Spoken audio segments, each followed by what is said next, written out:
Scientists see great promise in the idea of combining vaccines with other interventions to improve patient outcomes in addiction therapy. A successful anti-drug vaccine will induce an immune response that blocks the target drug from entering the brain. A patient who has been vaccinated will obtain no reward or relief of craving from taking the target drug, and so will have reduced motivation to continue further in a relapse. The major challenge in making an anti-drug vaccine is that the cells that make antibodies, B lymphocytes, normally do not detect or respond to drugs.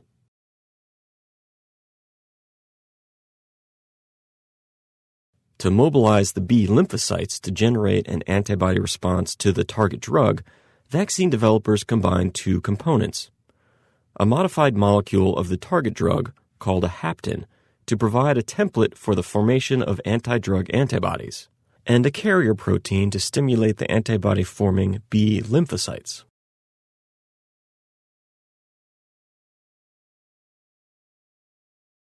Typically, an anti-drug vaccine is administered together with an adjuvant, which may be another protein or another substance. The adjuvant enhances the strength of the antibody response.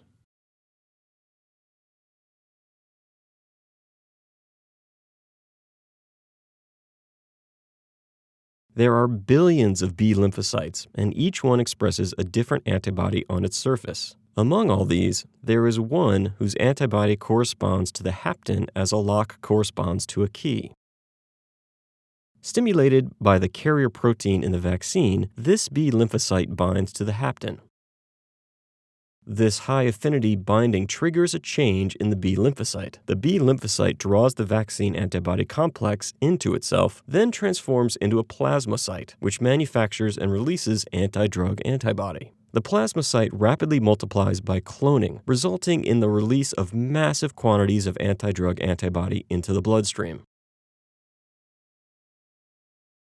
Anti-drug vaccines take advantage of a tissue filter that surrounds the blood vessels in the brain. The filter, called the blood-brain barrier, protects the brain from exposure to many potentially harmful substances circulating in the blood. The barrier normally does not block out drug molecules which easily pass through it, despite being harmful.